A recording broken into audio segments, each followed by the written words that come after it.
ఇప్పుడు ఒకటి ఏంటంటే 2 లక్షల ఉద్యోగాలు ఖాళీ ఉన్నాయన్న మాట వాస్తవం అని మీరు కూడా చెప్పారు కదా. ఇప్పుడు అలాంటప్పుడు సంవత్సరంలో ఇస్తాము అనుకున్నాం మేము అని, అది ఎవరు తప్పు? అయితే ఒకటి మీరు చెప్పి వాళ్ళకి ఆశలు కల్పించి వాళ్ళు ఇవ్వకపోవటం ఎవరు తప్పు అవుతుంది? అయితే ఒకటి విజిత గారు 100% ఒకటైతే మేము చెప్పగలుగుతాం. నెక్స్ట్ ఎంత నోటిఫికేషన్ వస్తుందని నేను ఎగ్జాక్ట్గా చెప్పలేను, కానీ జాబ్ క్యాలెండర్ అనేది పక్కా వస్తుంది. ఎప్పుడు వస్తుందో చెప్పండి. సరే ఎంత వస్తుందో మీరు చెప్పండి, ఎప్పుడు వస్తుందో చెప్పండి. నేనేమంటున్నా, గ్రూప్ 2కి ఫిజికల్ టెస్ట్ అయిపోయింది, గ్రూప్ 4 ఆల్రెడీ రిక్రూట్మెంట్ అయిపోయింది, గ్రూప్ 1 గ్రూప్ 3 రెండు రద్దు చేయమని చెప్పారు. మీరే దాన్ని ఒక మాట ఆధారం నేను ఏం మాట్లాడాను క్వశ్చన్ అడగా నేను ఆన్సర్ అయినప్పుడు మళ్ళీ ఇప్పుడు ఇదంతా ఏమైందంట, లాస్ట్ కాంగ్రెస్ వ్యక్తి మొత్తమే టైం తీసుకున్నా అని చెప్పి మళ్ళీ నా మీద నిందలేయా మొత్తం తీసుకోవాలి. మాకు నోటిఫికేషన్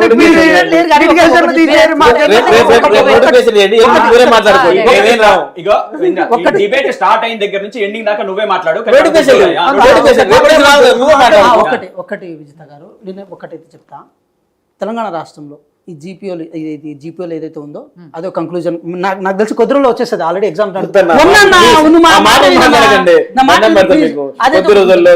అద్దంకి దయాకర్ గారు వచ్చిన తర్వాత 100% ఏదైతే అంశాలు ఉన్నాయో అది ప్రభుత్వం దగ్గరికి తీసుకెళ్తారు.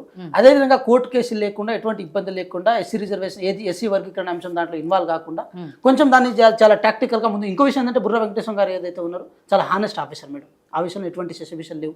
అదేవిధంగా వారి ఆధ్వర్యంలోనే ఒక మంచి నోటిఫికేషన్ వస్తుంది. ఆ నోటిఫికేషన్ కూడా జాబ్ క్యాలెండర్ రూపంలో వస్తుంది. మీరందరూ ఉద్యోగాల్లో చేరాలి. కాకపోతే ఒక బాధ ఏమవుతుంది అంటే, నేను ఇందాక కోర్టు కేసుల అంశం చెప్పినా కదా మేడం, నిజంగా నిరుద్యోగుల మీద కనుక ప్రేమ ఉంటే గ్రూప్ 1 అనుకున్నప్పుడు బయోమెట్రిక్ ఏదో ఇష్యూ వస్తే సింగిల్ బెంచ్ జడ్జిమెంట్ ఏదో వచ్చింది. అవును, దాన్ని ఏం చేసిన వాళ్ళు, అరే తప్పులు వచ్చిన క్లియర్ కట్ గా తెలిసి బీఆర్ఎస్ పార్టీ సంబంధించిన పెద్ద పనులకి తెలిసినా కూడా మన ఏది బెంచ్కి పోయారు, ఇక్కడ కూడా ఫెయిల్ అయ్యారు. ఫెయిల్ అయిన తర్వాత సుప్రీంకోర్టు పోయారు. అంటే విద్యార్థుల జీవితాలు ఆగం కావద్దు, డిలే ప్రాసెస్ కావద్దు అని మీరు అనుకున్న తర్వాత ఇన్ని చోట్ల వెళ్లాల్సిన అవసరం లేదు కదా. మరి మీరు సుప్రీంకోర్టులో ఒకటే రోజు ఎస్ఎల్పీ విత్డ్రా ఎందుకు చేసిర్రు? 40% ఎందుకు ఇచ్చిర్రు? రీ ఎగ్జామ్ చెప్తున్నాం మీకు సింగిల్ బెంచ్ లో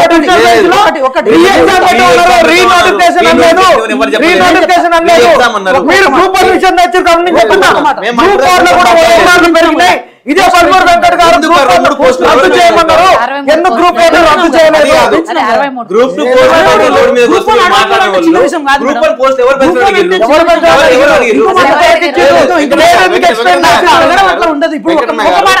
నేనేమంటున్నా, ఒక మాట ఏంటంటే, ఒక మాట మీరు ఆఫీసర్స్ కాబట్టి చెప్తున్నా,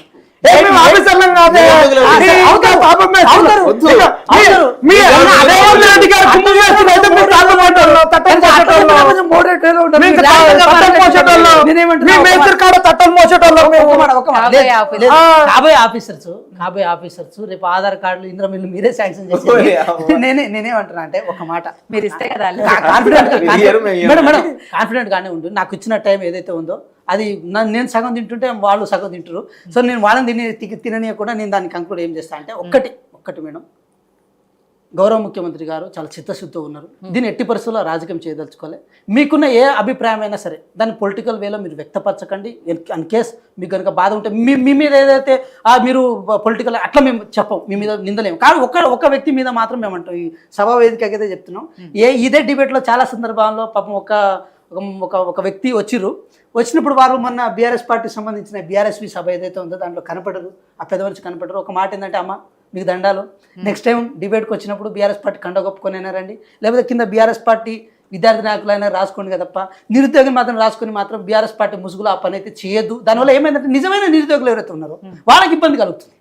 అది కరెక్ట్ కాదు యాక్చువల్గా. ఆవిడ ఒకవేళ మీరు చెప్పిన ఆ వ్యక్తి, సరే నాకు తెలుసు, ఒకవేళ నిజంగానే అయినా బీఆర్ఎస్పీలో ఉన్న బీఆర్ఎస్ లో ఉన్న నిరుద్యోగే కదా. కానీ ఒక మాట నిరుద్యోగి అవుతారు కదా. ఇప్పుడు నేనున్నా ఒక మాట నేనైతే రాజకీయ నిరుద్యోగి ఇప్పుడు చెప్పలేను, నేను బీఆర్ఎస్ పార్టీ వాళ్ళు సపోర్ట్ చేసుకుంటారు కానీ నేనేమంటారు ఒక మాట, నాది 29 years, నేను డిగ్రీ చేస్తా. ఒక్క నిమిషం మీ దానికి మేము చెప్తున్నాం. ఒక్క మాట, నిజంగా అన్న దానికి కూడా మేము క్లారిఫికేషన్ ఇవ్వాలి. ఇప్పుడు ఏ వ్యక్తులు అవుతున్నారో వస్తే రాండి, తప్పేం లేదు. ఇప్పుడు ఆయన యూనివర్సిటీలో స్టూడెంట్, ఎన్ఎస్యుఐ వచ్చిండు, కాంగ్రెస్ కండో కప్పుకొని వచ్చిండు, మేము నిరుద్యోగులకు వచ్చినాం. పోయేటోళ్ళు బీఆర్ఎస్ లో జాయిన్ అయితే డైరెక్ట్ బీఆర్ఎస్ నుంచి నిరుద్యోగం తప్పేది మేము కూడా స్వీకరిస్తాం కదా, మేము కూడా స్వీకరిస్తాం అయితే కదా ఒక్క వాళ్ళను. మాట, ఒక్కసారి బీఆర్ఎస్ లో చేసిన తర్వాత నిరుద్యోగం ఉండదు మేడం. నేను ఏమంటున్నా, రాజకీయ ఆ నిరుద్యోగం. విద్యార్థులు రాజకీయ నిరుద్యోగం అయితే రాజకీయ ఇప్పుడు నేను నిరుద్యోగం. అట్లా తప్పు తప్పు అది ఎట్లా బీఆర్ఎస్ లో ఉండి నేను బీఆర్ఎస్ విద్యార్థి విభాగం నుంచి నిరుద్యోగ కొట్లాడుతున్నాను అనాలి. నిరుద్యోగి ఇప్పుడు నేను కాదని కొట్లాడినాం. తప్పు. నిరుద్యోగి కానీ కాదని రాజకీయ తప్పు. నిరుద్యోగి ఎట్లా అవుతారు వాళ్ళు? అది ఇప్పుడు మీరు ఎట్లా దాన్ని అవుతారు? ఖండిస్తున్నారు. అవుతారు కదా? రాజకీయ- ఒకటి. నువ్వు అన్న రాజకీయ రాజకీయ నిరుద్యోగి నిరుద్యోగి నా మీద ఉన్నప్పుడు రాజకీయ రాజకీయ ఉన్నప్పుడు రాజకీయ నిరుద్యోగి Yes, ఆ ముద్ర వేయండి, తప్పులేదు. ఎట్లయితది? ఏ, అప్పుడు అనమ్మ వాళ్ళ తప్పులేదు. మాట్లాడను. ఒక మాట చెప్తున్నా, నీకు ఒక ముద్ర మాట. వేయడం ఇప్పుడు నేను కాదు, ఇక్కడ వచ్చిన తప్పు. ప్రతిసారి, కాదు ఇక్కడ అది. వచ్చిన ప్రతిసారి ఏ కాంగ్రెస్ పార్టీ జెండా కప్పుకొని వచ్చిన ప్రతిసారి నిరుద్యోగులు మీరు వేయండి. అన్న మాకు సంస్కారం ఉంది, మీరు తిట్టించుకున్నాక తిట్టాం, మీరు ముద్ర వేయండి. నేను ఇంకో మాట మాకు సంస్కారం చెప్తున్నా. ఉంది. కానీ ఒకటి ఏమైందంటే మేడం, ఒకటి ఏమైందంటే కొంతమంది నిజంగా బాధితులు ఉంటారు, చాలా బాధపడి ఉంటారు. దాంట్లో ఇంద్రన్న ఉండొచ్చు, లేకపోతే జనార్దన్ ఉండొచ్చు, ఎవరైనా ఉండొచ్చు. కానీ వాళ్ళు బీఆర్ఎస్ మీటింగ్ పోలేదే. అదే అంటున్నా నేను, అదే అడుగుతున్నా నేను. అందుకే- పోయినా నువ్వు ఇక్కడికి వచ్చిన తర్వాత మళ్ళీ అన్ఎంప్లాయీ, నా గ్రూప్ 1 లో ఇట్లయింది, నా గ్రూప్ 2 లో ఇట్లయింది అంటే, వెంకటన్న. yes, అవ్వచ్చు, మేము కారణం అంటలేము. వాళ్ళు కండోలు కప్పుకున్నారు, ఏం మన పక్కన మనకన్నా మనకు అమ్మ మీరు అన్న దాంట్లో వచ్చింది, అలాంటి ఉద్యోగాలు ఇస్తా అన్నారు, అది. ఇయ్యలేదు. ఆ ఇంకొకటి సమస్యలు అన్న, మాట్లాడాలి. నేను ఒకటి స్ట్రైట్ అవే క్వశ్చన్ అన్న, ఇంకో ప్రతిసారి అడుగుతున్నారు, ఇది సావధానంగా వినండి, దీనికి ఎవ్వరు అడగట్లేరు, నాకు అనుభవం ఉంది, బాధితుని కాబట్టి చెప్తున్నాం. ప్రతిసారి అందరు ఇదే అంటున్నారు, ఎందుకంటే ఇది మాట్లాడితే ఇది ఒక ఎస్సీ వర్గీకరణ, ఇది సామాజిక అంశం, మీరు దీనికి వ్యతిరేకులు అని మాట్లాడతారు కాబట్టి ఎవరు మాట్లాడండి. డైరెక్ట్ అడుగుతున్నా, ఎస్సీ వర్గీకరణ మీ నోటిఫికేషన్లకు ఎందుకు అడ్డొచ్చిందా రాలేదో ఒకటి చెప్పండి. అడ్డొచ్చిందంటే అడ్డు రాలేదని నేను చెప్తా, ఎట్టు రాలేదని నేను ఆధారాలతో సహా చూపిస్తా. అడ్డొచ్చిందా రాలేదా మీరు చెప్పండి.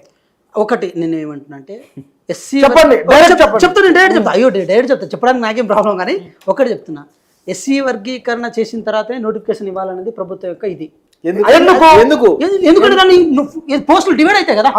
నేను చెప్తా, మీది అదే ఇది నేను నిరుద్యోగులను మోసం చేయడానికి ఎస్సీ అది వర్గీకరణ prove చేయాలి. అలా నేను ప్రూవ్ చేస్తా. చేయండి, నేను ప్రూవ్ చేస్తా. చేయండి. ఎస్సీ వర్గీకరణను అడ్డం పెట్టుకొని మందకృష్ణ గారు మాదిగ వర్గానికి ఒక బలమైన నాయకుడు ఉన్నాడు, సౌత్ ఇండియాలో ఒక కుల నాయకులలో బలమైన నాయకుడుగా ఉన్నారు.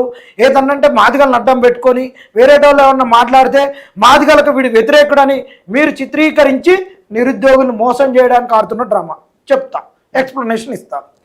ఎస్సీలకు ఎంత % రిజర్వేషను? 15%. 100 పాయింట్ రోస్టర్ పాయింట్లలో ఎస్సీలకు ఉన్న రోస్టర్ పాయింట్లు ఎన్ని? ఇవి ఉన్నాయి. ఈ రోస్టర్ పాయింట్ల నుంచి మీరు ఎస్సీ రిజర్వేషన్ను 15 నుంచి 20 చేయట్లేరు, 15 నుంచి 10 చేయట్లేరు. అంటే ఎస్సీ రోస్టర్ పాయింట్ ఇంకొకరికి మారట్లేదు, ఇంకొకరికి తగ్గట్లేదు. ఒకవేళ కనుక ఎస్టీ వర్గీకరణ లెక్క 6 నుండి 10 చేస్తే ఈ 4 ఓసీ నుంచి తీసుకొస్తారా, ఈడబ్ల్యూఎస్ నుంచి తీసుకొస్తారా, బీసీ నుంచి తీసుకొస్తారా? ఆ రోస్టర్ వల్ల ఎఫెక్ట్ అవుతుంది కాబట్టి నోటిఫికేషన్ ఇబ్బంది అవుతుంది, నోటిఫికేషన్ ఎగిరిపోతుంది. 15% ఉన్నటువంటి ఏదైతే రోస్టర్ పాయింట్లు ఉన్నాయో అలా మీరిచ్చినటువంటి రిపోర్టే నా దగ్గర ఉంది. ఇది మీ గవర్నమెంట్ వచ్చినటువంటి ఒక జీవో కాపే కదా, జీవో నెంబర్ 99. మీరు వర్గీకరణలో 3 గ్రూపులు చేశారు, అలా ఎంత హేతుబద్ధత ఉంది, ఎంపెరికల్ డేటా ఉందా కాదా అనేది నేను దాంట్లోకి నేను నాకు అనవసరం కూడా ఈ డిబేట్లో. మీరు చేసినటువంటి గ్రూపులు గ్రూప్ 1, గ్రూప్ 2, గ్రూప్ 3 ఎస్సీలకు ఉన్నటువంటి